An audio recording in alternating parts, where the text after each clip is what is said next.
Comment est-ce qu'un geste absolument mineur, anodin, a eu une carrière déterminante au niveau de mon parcours professionnel?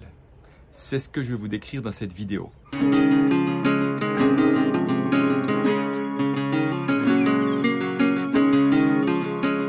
Avant ça, je suis Christian Junot, expert de la relation à l'argent en francophonie, auteur et co-auteur de 5 livres. J'inclus pour la première fois le livre « Et si on parlait cash » pour les adolescents qui sortira fin août 2024. Alors, j'aimerais vous partager un petit morceau de mon histoire et vous verrez à quel point ces petits gestes parfois peuvent avoir une incidence dans soi-même. On est incapable de l'imaginer au moment où on le fait. Nous sommes en 2003. J'ai eu une sorte de manie de mettre la radio partout où je vais. Certainement que ça parle de ma difficulté à être dans le silence et d'avoir du bruit, et que ça parle certainement d'une peur, peut-être même d'un mal-être assez profond. Et j'arrive ce jour-là dans ma chambre à coucher où nous avons un radio-réveil et je presse, comme à mon habitude, en passant, je ne sais même pas ce que je viens faire, je presse sur le radio-réveil et la radio s'enclenche. J'entends quelques phrases d'un homme qui parle de la relation à son père, ça éveille mon attention, j'appelle ma chérie, je dis viens écouter. Et nous nous couchons sur le lit, écoutons tout le reste de l'émission religieusement, sans en perdre un mot, tellement ça nous passionne. À peine l'émission terminée, je crie à la radio suisse romande, puis c'est de cette radio qu'il s'agit, pour commander l'enregistrement. Imaginez-vous qu'on reçoit une petite cassette qui tourne comme ça, les cassettes à l'époque, il y a 21 ans en arrière, on a de la peine à le croire, c'est ce que je reçois en retour, et je vais à la librairie acheter le livre de cet homme-là. Le livre s'appelle « Cessez d'être gentil, soyez vrai » de Thomas Dansembourg. Et je vous partage cette histoire parce que vous allez comprendre le clin d'œil derrière. Suite à cela, nous allons voir, il a déjà un site internet ou un blog, je ne sais pas. Et nous voyons qu'en 2004, il fait un stage dans un château familial en Belgique, en avril 2004 pour tout vous dire. Et nous nous inscrivons et c'est le début de notre parcours dans la CNV, communication non violente. Nous nous retrouvons donc en 2004 là-bas. Nous passons une semaine extraordinaire. Je me souviens à la fin de la semaine, j'ai dit à mon épouse, c'était la plus belle semaine de vacances de notre vie. Nous avons ri, nous avons pleuré, nous avons découvert des gens formidables. Beaucoup de rire également, beaucoup d'authenticité. Plusieurs sont encore des amis aujourd'hui. Je pense à mes amis Étienne et Muriel qui, s'ils entendront cette vidéo, je leur fais un petit clin d'œil. Nous allons encore nous voir en Suisse, ce sont des Belges.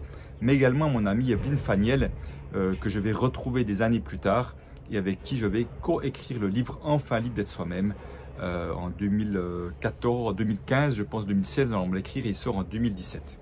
Et encore d'autres personnes. Pour vous dire que cet atelier a été marquant et d'ailleurs Thomas s'en souvient encore, en tout cas se souvient de quelques personnes, pourtant Dieu sait s'il a vu du monde, lui qui a tellement de succès aujourd'hui. Tout ça en 2004 me fait entrer dans le bain de la communication violente et pendant 4 ans, je vais suivre 20 jours de CNV par année alors que je travaillais à 100% dans une banque.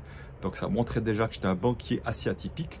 Mais surtout quand je vois Thomas chez lui en Belgique, ancien juriste qui travaille dans une banque, qui fait ça, quelque part c'est mon modèle. J'ai envie un jour de lui ressembler, d'avoir une activité comme lui. Alors parce que je m'ennuie déjà à la banque, je me sens déjà à l'étroit. Même si ce n'est que 5 ans plus tard que je quitterai la banque. Tout ça pour vous dire que je vais faire de la CNV et la CNV m'amène à vouloir rencontrer son fondateur Marshall Rosenberg. J'ai la chance, en 2006, il fait une immersion dans le Jura suisse, traduite en français parce que c'était assez rare et il en a très peu fait depuis là, une des dernières que j'ai pu voir. Mais c'est le fait qu'elle soit dans le Jura bâlois était extrêmement important, vous le comprendrez. Ça dure 6-7 jours, c'est un ouragan pour moi, un tsunami de ce qui se passe. Mais surtout, il y a 2 choses qui se passent. La première, c'est que j'ai touché quelque chose de tellement fort en termes de valeur, en termes de, comme si un canal s'était ouvert, que suite à cette immersion, je décide que je n'en peux plus du métier de conseiller en placement et je changerai de métier complètement dans la banque suite à cela dans les semaines qui vont suivre. C'est la première chose. La deuxième chose encore plus importante, ce n'est pas au programme, mais un jour, vers la fin de la semaine, on annonce une conférence en soirée qui n'est pas au programme, encore une fois, et c'est quelqu'un qui vient parler de la relation à l'argent. Cet homme s'appelle Peter Koenig. C'est la première fois de ma vie que j'entends parler de relation à l'argent, alors que je baigne dans un métier où on a affaire à ça en permanence, mais c'est un non-thème dans la banque comme partout ailleurs d'ailleurs. Et je venais de prendre conscience, je dirais je venais peut-être une année ou deux avant, en tout cas, quelques temps avant, que j'avais une peur de manquer, que c'était un vrai problème. J'entends Peter, ça m'interpelle, il met des mots sur ce que je vis, et peu de temps après, quelques semaines après, ou peut-être 2-3 mois après, j'ai une idée très simple et qui sera une idée géniale en l'occurrence, c'est que je prends mon téléphone, je l'appelle et je lui demande de venir animer un atelier en Suisse francophone, puisqu'il ne le fait pas, alors qu'il habite Zurich et qu'il se débrouille pas mal en français. C'est ce qu'il va faire. Donc en début 2007, je vais organiser le premier atelier pour Peter et de 2 jours que je vais suivre, et je suis stupéfait sur ce qui va se passer. Et je vais en organiser 7 d'ateliers de 2 jours que je vais tous suivre de A à Z, tellement je trouve fascinant ce qui se passe derrière la porte d'entrée de la relation à l'argent. Mais pour moi, Peter est le maître. Il fait ça dans 10 pays, dans 3 langues différentes. Qui suis-je pour imaginer faire ça un jour? Début 2010, je viens d'être licencié depuis quelques mois. Peter fait une petite spécialisation de 2 fois 2 jours en Belgique, et d'un coup j'arrive sur place et il y a un truc qui s'est passé que je ne suis pas capable d'expliquer, mais la manière d'accompagner qu'il avait, avec de trouver la bonne phrase, le bon mot et la résonance corporelle, ça me vient tout seul. Ça me vient tout seul, comme ça les mots arrivent et les autres participants me regardent bizarrement en me disant mais qu'est-ce que tu fais là? Tu as l'air de savoir faire ça comme lui.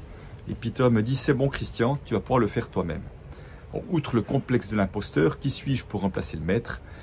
Peter va me donner cette permission, comme un peu une permission paternelle. Il a 13 ans de plus que moi, je pense à peu près. Et je vais me lancer dans mon premier atelier de la relation à l'argent en octobre 2010. Et je vais voir que ma vibration est vraiment particulière. Je me souviens, mon épouse est là, elle m'a dit, Christian, je ne te reconnais pas durant cet atelier. Pourtant, j'ai un peu de peur de mal faire, etc. Mais je sens qu'il y a quelque chose qui se passe à l'intérieur de moi. Et je sens que là, je viens de toucher ce qui était juste pour moi. Tout ça pour vous dire qu'entre 2004 et octobre 2003, il y a eu 7 ans. Et vous voyez, ce simple geste sur mon radio-réveil a fait, par un effet boule de neige, m'a fait rencontrer Peter, et qui fait qu'aujourd'hui, je suis expert de la relation à l'argent.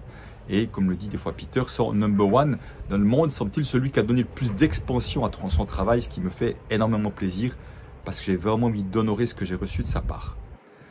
Donc simplement, j'aimerais vous dire à travers cela, c'est que tout ça évidemment, c'était qu'un début.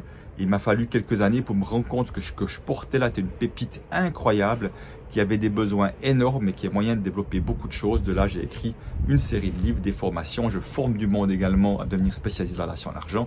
Et ça ne fait que prendre plus d'ampleur, je vais dire presque mois après mois, mais en tout cas année après année. Et je suis d'une gratitude énorme. Mais pour terminer la petite histoire quand même, et vraiment j'aimerais peut-être là derrière montrer à quel point je pense qu'il y a une sorte de magie de la vie qui nous amène à faire des gestes inconscients sans savoir pourquoi nous le faisons. En 1984, je sors de l'université comme économiste dans la petite ville de Neuchâtel. Mon épouse travaille déjà, nous sommes mariés. Et à ce moment-là, il y a vraiment l'idée de trouver du travail. Mais comme elle a déjà un travail et que son papier est cantonal, on ne va pas partir. Pour l'instant, on va rester là. Simplement, je cherche dans le marketing, je vais voir une entreprise d'horlogerie, je cherche à différents endroits, je ne trouve rien du tout. Je commence à me mettre au chômage et je dois faire X postulations par mois, je ne sais plus si c'est 3 ou 5. Et au bout de 2 mois ou 3 mois, je ne sais plus, il ne reste plus qu'un secteur, le dernier secteur que je choisis, parce que c'est celui qui m'attire le moins, ce sont les banques. Et une banque voudra de moi et je vais entrer dans le monde de la finance. Alors, se pourrait-il que la vie m'ait emmené à cet endroit-là et que dans le message implicite était « Christian, tu vas aller dans la banque, aujourd'hui tu ne sais pas pourquoi, mais un jour tu comprendras ». Parce que tous ces métiers de la banque que j'ai fait, à quel point j'étais confronté aux histoires d'argent, est une extraordinaire accumulation d'expériences qui me sont tellement précieuses aujourd'hui. Se pourrait-il que la vie est un grand plan pour nous et qu'elle nous amène dans les bonnes directions? Elle nous amène à presser sur un bouton au bon endroit.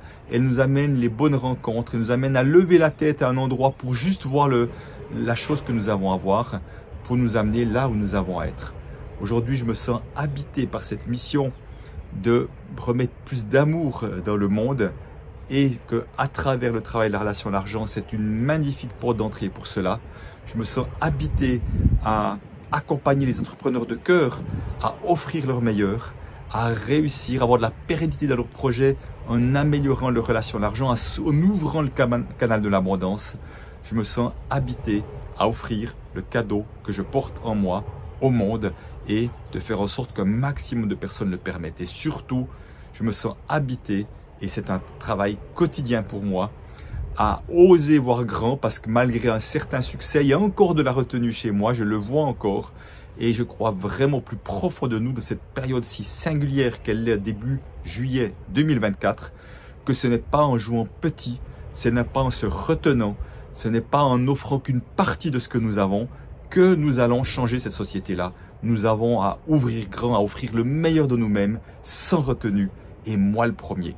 Et on va s'accompagner les uns aux autres à faire cela. En tout cas, ça c'est ma promesse, en tout cas de ma part. Mais je suis sûr que vous allez faire la même chose aussi, vous aurez envie de faire la même chose. Laissez-moi des commentaires, partagez cette vidéo si ça a du sens pour vous. Et puis, en tout cas, je suis honoré d'avoir des personnes comme vous qui écoutent ce message-là et qui vont peut-être le transmettre, qui vont l'incarner. Parce que je crois vraiment que nous sommes en train de changer cette société, même si ça passera par des moments difficiles, même si ça passera par du chaos, parce que intérieurement, nous allons être prêts à affronter ce qu'il y aura à affronter, à vivre, à expérimenter, même si ce n'est pas confortable. Moi, je vous dis à bientôt pour une nouvelle vidéo. Merci d'être là. Ciao.